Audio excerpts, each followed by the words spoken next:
अस्सलाम वालेकुम स्टूडेंट्स, इल्म का शहर खुश आमदीद। तो स्टूडेंट्स, जैसा कि आज हम chapter number 4 lecture number 2 start करने लगे हैं। फर्स्ट लेक्चर में हमने पढ़ा था कि सेल्स क्या होते हैं, सेल्स के अंदर कौन कौन सी चीज़ें हैं, सेल्स के अंदर डिस्कवरीज कैसे हुई, सेल को किसने डिस्क्राइब किया, उसके बाद सेल के अंदर न्यूक्लियस को किसने डिस्कवर किया, और उसके अलावा बहुत सारे ऐसे साइंटिस्ट थे, उससे हमने पास्टुलेट्स वगैरह भी हमने पढ़े थे। आज का जो हमारा टॉपिक है वो है structure of a generalised cells के सेल्स की जो जनरलाइज जो है वो हम किस तरह उसको हम चेक कर सकते हैं। तो उसमें क्या होगा कि हमने देखा कि हम कोई भी किसी भी एक जो फर्स्ट सबसे पहले टिश्यू का समझ लें। टिश्यू क्या होते हैं? A group of cells which are combined to form a same function. के सेल का एक ऐसा ग्रुप जो मिलकर एक टिश्यू बनाता हो। तो हम क्या करते हैं, कोई भी आपके इधर ना हम एक टिश्यू की एक एग्जांपल ले लेते हैं। टिश्यू के अंदर सेल्स हैं। अब उसमें हमने क्या किया, साथ में एक हमने ले ली छोटी टेस्ट ट्यूब। उस टेस्ट ट्यूब्स के अंदर हमने उसको फिल किया एक बफर सॉल्यूशन से। तो इस टेस्ट ट्यूब्स के अंदर जो चीज़ आएगी उसे हम कहते हैं बफर सॉल्यूशन। क्या कहेंगे इसे हम? Buffer solution. तो उस बफर सॉल्यूशन के अंदर आपने क्या किया, इस टिश्यू का एक छोटा सा जो पीस जो था वो आपने उसके इनसाइड रख दिया। जब हमने इसके अंदर इनसाइड इसके अंदर हमने रख दिया तो फिर क्या किया हमने की सेंट्रीफ्यूगेशन की। जब सेंट्रीफ्यूगेशन की तो ये अपने अज्जा के अंदर क्या हो गया, ब्रिक हो गया, टूट गया, ये अलग अलग हो गए। इसकी मिसाल ऐसे है जैसा कि एक ब्लेंडर्स ब्लेंडर्स में क्या होता है कि आप एक मैंगो डाल लें, दूध डाल लें। दूध क्या होगा, एक बफर का काम करता है। मैंगो क्या होगा, piece of cells like edge a. तो उसमें क्या होगा कि आज जब उसको ब्लेंडर करते हैं तो वो सब चीज़ें उसके अंदर क्या हो जाती हैं, अज्जा उसके अंदर मिक्स हो जाते हैं। तो जब इसके अंदर हम जो टेक्नोलॉजी इस्तेमाल करते हैं उसे हम कहते हैं सेंट्रीफ्यूगेशन। तो सेंट्रीफ्यूगेशन के अंदर हम कोई भी जो टेक्नोलॉजी इस्तेमाल करते हैं तो उसके अंदर सबसे पहले उसमें क्या होती है, आरपीएम। आरपीएम जो होता है कि ये कितने पर सेकंड्स के हिसाब से ये चीज़ घूम रही है। तो अमूमन तौर पर जो सेंट्रीफ्यूगेशन का जो आरपीएम जो होता है वो नियर अबाउट, आप मिसाल ले लें अपना 5 टू थाउजेंड्स लगा लें, ठीक है। जब हम करते हैं तो इसके अंदर क्या हो जाता है कि जो चीज़ें हैवियर होंगी, जो चीज़ें हैवियर जो होती हैं वो उस सेल्स के अंदर क्या हो जाएंगी, ऊपर साइड पे आ जाएंगी जो हैवियर होंगी। और जो हल्की चीज़ें जो होंगी वो क्या होती हैं, वो उन सेल्स के बिल्कुल निचली सतह के अंदर चले जाती हैं। जैसा कि अब अगर मैं दूध के अंदर जब मधानी डाल के घुमाते हैं उसे तो उसमें मक्खन की डेंसिटी क्या होती है, लो होती है। तो वो क्या करता है, पानी के ऊपर तैरता है जैसे कि लस्सी के ऊपर, और बाकी अज़ा क्या होते हैं उसके अंदर नीचे बैठ जाते हैं। तो उसमें जो हल्की चीज़ जो होगी लाइक एज आ डीएनए कह लें, वो क्या होता है उसके अंदर अलग हो जाता है।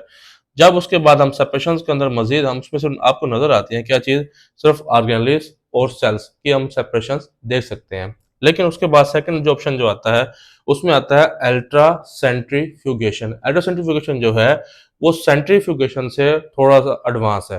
मिसाल के तौर पर अगर आपके पास सेंट्रीफ्यूगेशन का आरपीएम जो है वो 5 to 1000 जो है, तो इसका जो अल्ट्रा सेंट्रीफ्यूगेशन का जो आरपीएम जो आपके पास आएगा, आप कह सकते हैं कि 2000 या 3000 या एंड सो ऑन, ये क्या होगा, चलता जाएगा। तो उसकी वेरी हाई डेंसिटी के ऊपर क्या होती हैं, तमाम चीज़ें एक दूसरे से मुकम्मल तौर पर क्या हो जाएंगी, सेपरेट हो जाएंगी। जब सेपरेट जब होंगी तो उसके अंदर हम देखते हैं कि उनके अंदर अमूमन तौर पर जो सेल्स जो होते हैं उन्हीं के अंदर बायो मालिक्यूल्स भी होते हैं, उन्हीं के अंदर क्या होती हैं, प्रोटीन्स भी होती हैं।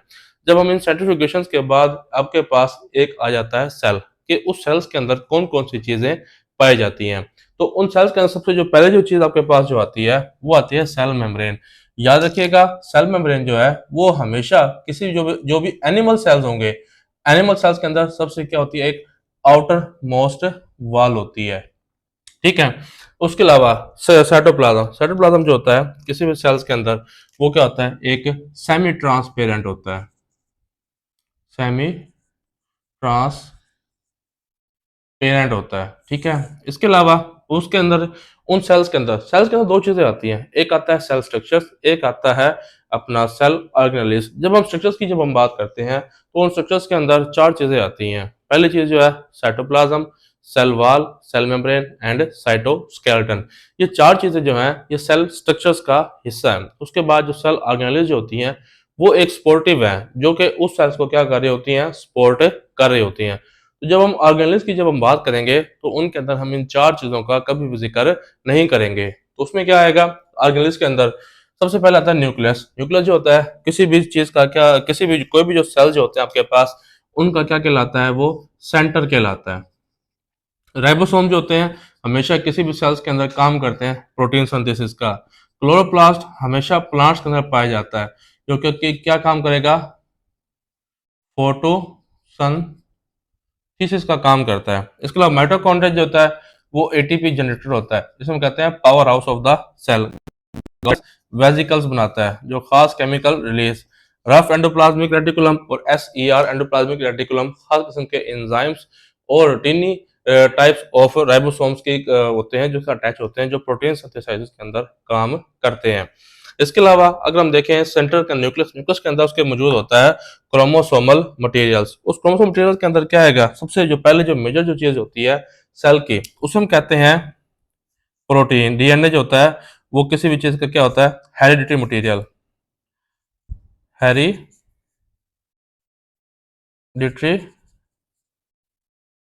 मटेरियल्स होता है। इसके अलावा फिर आती है प्रोटीन्स। प्रोटीन जो होती है राइबोसोम्स बनाती हैं। इसके अलावा कार्बोहाइड्रेट्स और इसके अलावा क्या होते हैं, लिपिड्स। तो बायोमोलेक्यूल्स और ये तमाम चीज़ें एक एनिमल सेल्स के अंदर ये तमाम चीज़ें पाई जाती हैं। सबसे पहले हम स्टार्ट करने लगे हैं सेल का स्ट्रक्चर। तो सेल स्ट्रक्चर्स के अंदर सबसे जो पहले जो चीज़ जो आती है आपके पास, वो आती है प्लाज्मा मेम्ब्रेन। प्लाज्मा मेम्ब्रेन जो है वो किसी भी प्लाज्मा मेम्ब्रेन की मैंने अभी आपको बताया कि प्लाज्मा मेम्ब्रेन हमेशा क्या है आपके पास एक आउटर मोस्ट वॉल है, जो कि सिर्फ और सिर्फ मौजूद होती है किस चीज के अंदर, एनिमल्स के अंदर। जो जितने भी आपके पास एनिमल सेल्स होंगे, उन एनिमल सेल्स के अंदर जो आउटर मोस्ट जो वॉल जो होती है उसे हम कहते हैं क्या, प्लाज्मा मेम्ब्रेन। अगर हम बात करें प्लांट सेल्स की, तो प्लांट सेल्स के आउटर साइड्स के ऊपर सबसे पहले क्या होती है, सेल वॉल होती है। फिर उसके बाद क्या होती है, सेल मेम्ब्रेन मौजूद होती है। अगर हम इस सेल मेम्ब्रेन की कंपोजिशन की अगर हम बात करें, तो उस कंपोजिशन के अंदर 3 चीजें आती हैं। प्रोटीन आती है, लिपिड आते हैं और क्या आते हैं, कार्बोहाइड्रेट्स। कार्बोहाइड्रेट्स होते हैं वो किसी भी सेल्स के अंदर सबसे माइनर क्वांटिटी के अंदर क्या होते हैं, मौजूद होते हैं। अगर वो माइनर क्वांटिटी के अंदर मौजूद है, तो फिर उसके अंदर सबसे जो मैक्सिमम जो चीज जो है वो कौन सी मौजूद है, तो उसके अंदर 2 चीजें आती हैं। एक चीज का नाम उसने क्या लिखा आपके पास, प्रोटीन। सेकंड उसने क्या लिखा आपके पास, लिपिड्स। तो प्रोटीन जो होते हैं उन सेल्स के अंदर मैक्सिमम क्या होंगे, 60 to 80% जो है वो प्रोटीन पाया जाता है। इसके अलावा जो लिपिड्स जो होते हैं आपके पास, वो 20 to 40% जो होते हैं वो लिपिड्स पाए जाते हैं। अच्छा, इसके अलावा कहता है कि अगर हम मॉडल स्ट्रक्चर हम देखें, तो सेल मेम्ब्रेन का जो सबसे पहले स्ट्रक्चर पेश किया गया, तो उसमें बताया गया कि 2 चीजें जो है ना इस स्ट्रक्चर्स के अंदर मौजूद होती हैं। वो कौन कौन सी थी, प्रोटीन्स और लिपिड्स। उसने कहा कि जो पहला जो मॉडल जो था उसमें से नाम दिया था यूनिट मॉडल या सैंडविच मॉडल का नाम दिया था। उसमें 2 चीजें थी कि जो मॉडल जो सेल मेम्ब्रेन जो है वो बाई लेयर है, उसके ऊपर साइड्स के ऊपर क्या चीज मौजूद है, प्रोटीन है, और उसके इन साइड्स आपके पास क्या चीज मौजूद होती है, लिपिड्स है। लेकिन कुछ अर्से के बाद इसका जो कॉन्सेप्ट जो था वो गलत साबित हुआ। जब गलत वो साबित हुआ, तो उसके बाद फिर आपके पास मॉडल आया, कौन सा आपके पास, फ्लूइड मोज़ेक मॉडल। मोज़ेक कहते हैं जिसके बाद जगह जगह के ऊपर क्या हो, धब्बा शेप ये चीजें स्पॉट्स जो होते हैं वो मौजूद हैं। अब वो स्पोर्ट्स क्या करते हैं, वो स्पोर्ट्स उनके अंदर अपना एक्सचेंजिंग का काम करते हैं, मटेरियल एक्सचेंज, जो कि सेल के अंदर इन और आउट उसके लिए क्या हो, ज़रूरी हो। तो उसमें सेल के लिए जो चीज़ें ज़रूरी होती हैं उनके लिए एक ख़ास चैनल है। वो ख़ास चैनल जो है वो सिर्फ और सिर्फ क्या होता है, इन प्रोटीन्स के अंदर ही क्या होता है, सेंटर्स के अंदर मौजूद होता है, और इन्हीं के जरिए क्या होता है, एक्सचेंजिंग ऑफ मटेरियल्स होता है। तो इनके अंदर, तो इस फ्लूइड मोज़ेक मॉडल के अंदर आप मिसाल ऐसे ले लें कि आपके पास कोई भी एक फर्श मौजूद है, तो उसके अंदर आप 20 स्पॉट्स 30 स्पॉट्स ले लें एक कमरे के, उनके अंदर डिफरेंट जगहों के ऊपर आप क्या करें, टाइल्स अगर वाइट है तो वहां पर जहाँ पर एक एक टाइल निकालें, वहां पर क्या करें, आप येलो कलर की टाइल पुट कर दें। तो उस फर्श के अंदर आपको 20 स्पॉट्स के ऊपर जो येलो टाइल्स जो होंगी वो आपको क्लियर नजर आएंगी। तो जो येलो टाइल्स जो होंगी वो क्या होती हैं, प्रोटीन। बाकी जो सरफेस जो एरिया है वो क्या कहलाता है, लिपिड्स। तो कार्बोहाइड्रेट्स जो होते हैं इसके अंदर माइनर क्वांटिटी के अंदर इनके सतह के ऊपर लिपिड्स के साथ क्या होते हैं, अटैच्ड होते हैं। अगर हम इनके फंक्शन की हम बात करें तो सेल मेम्ब्रेन जो होती है वो परमीएबिलिटी जो मेम्ब्रेन होती है। मिसाल के तौर पर कि ये इसको परमीएबिलिटी कहते हैं, या सेकंड जो नेम उसका होता है सिलेक्टिवली परमीएबल मेम्ब्रेन। मतलब कि जो सेल्स के लिए चीज़ों को सिलेक्ट करे और सिलेक्ट करने के बाद उन चीज़ों को क्या करे, सेल्स के इन दाखिल होने दे, और उसके अलावा फिर दोबारा क्या हो, सेल से बाहर उन्हें जाने दे, तो उसे हम कहते हैं selectively permeable membrane. Second level को आता है ट्रांसपोर्ट। पौधों के अंदर, एनिमल सेल्स के अंदर, सेल मेम्ब्रेन के अंदर जो ट्रांसपोर्ट जो होती है वो दो तरह की होती है। हम पढ़ते हैं, एक होती है एक्टिव ट्रांसपोर्ट और एक होती है पैसिव। हम पढ़ते हैं पैसिव ट्रांसपोर्ट। पैसिव ट्रांसपोर्ट जो होती है the movement of molecules from the area of higher concentration to the area of lower concentration in which energy can not be required. कि एक ऐसी चीज जिसके अंदर मूवमेंट ऑफ मॉलिक्यूल्स तो हो रही है लेकिन उसके अंदर कोई भी जो एनर्जी जो होती है वो दरकार नहीं होती, इस तरह की जो मूवमेंट जो होती है उसे हम कहते हैं पैसिव मूवमेंट या पैसिव ट्रांसपोर्ट का नाम उसे हम देते हैं। तो पैसिव ट्रांसपोर्ट की मिसाल आप ऐसे ले लें कि अगर आपके पास कोई भी टायर मौजूद है, उस टायर के अंदर आप हल्का सा कोई केल लगा दें तो उसमें से हवा जो होती है उस हवा को निकलने में टाइम लगेगा। तो जैसे जैसे वो हवा निकलती जाएगी उसे हम कहते हैं डिफ्यूजन या पैसिव मूवमेंट कहते हैं। तो डिफ्यूजन जो होती है वो आहिस्ता आहिस्ता होती रहेगी। या आपके पास कोई भी सैंड्स होते हैं, जब आप किसी एक कोने में खड़े होते हैं तो उस कोने के अंदर आप उसको जस्ट पुश करते हैं, लेकिन उसकी जो स्मेल जो होती है वो पूरे कमरे में, क्योंकि उस बॉटल के अंदर उसकी जो कंसंट्रेशन जो होती है वो उस टाइम सबसे ज्यादा होती है। तो उसके ज्यादा होने की वजह से वो मूव करता है from the area of higher to the area of lower, तो उसके अंदर कोई भी एनर्जी रिक्वायर्ड नहीं होती। या एक और मिसाल ले लें कि फर्श के ऊपर पानी पड़ा हुआ है, उसके ऊपर आपको डस्टर वगैरह जब रखते हैं तो उस फर्श के ऊपर जो उसकी वाटर कंसंट्रेशन है वो ज्यादा है, उस डस्टर के अंदर वाटर कंसंट्रेशन कम है, तो फौरन से क्या होगा कि वाटर मॉलिक्यूल्स वहां से मूव करके उस डस्टर्स या उस कपड़े के जाने में क्या होते हैं, चलना शुरू कर देते हैं due to the concentration of higher to the lower. उस कपड़े की कंसंट्रेशन कम है, उस फर्श के ऊपर वाटर की कंसंट्रेशन क्या है, ज्यादा। तो इस तरह ये काफी सारे इसके ऐसे एग्जांपल्स हैं जिनको आप इजीली एक्सप्लेन कर सकते हैं। तो ऑस्मोसिस जो होता है उसमें भी ऐसे ही होता है कि अगर वाटर कंसंट्रेशन कहीं पर ज्यादा हो गई है तो इसकी जो टोनिसिटी जो होती है वो आप पहले पढ़ भी चुके हैं। इसको आम अल्फाज के अंदर आप मिसाल आप मतलब कि स्टडी कर भी चुके हैं 9th-10th क्लास के अंदर कि टोनिसिटी की जो एक्सप्लेनेशन जो होती है वो तीन चीजें ही करती हैं। कौन कौन सी आपने पढ़ा था, एक को कहते हैं आइसो, एक को हाइपर, और एक कहते हैं हाइपो एंड हाइपरटोनिक्स। ये तीन टोनिसिटी हैं जो कि इस चीज को क्लियरली क्या करती हैं, उसे एक्सप्लेन करती हैं कि इन चीजों को किस तरह सेल्स के अंदर ये रेप्टेड होते हैं, किस तरह इन सेल्स को ये मार्जिन देकर उन्हें रोक सकते हैं। तो किस तरह सेल्स के अंदर water concentration in and out क्या होती है, बराबर होती है। सेकंड जो आपके पास जो है वो है एक्टिव ट्रांसपोर्ट। एक्टिव ट्रांसपोर्ट क्या है कि हमने यहाँ पर पढ़ा था कि जिसके अंदर नो एटीपी एनर्जी रिक्वायर्ड, जिसके अंदर एटीपी एनर्जी रिक्वायर्ड नहीं होती। तो यहाँ पर आप लिखेंगे the movement of molecules from the area of lower concentration to the higher, lower to the higher concentration with the help of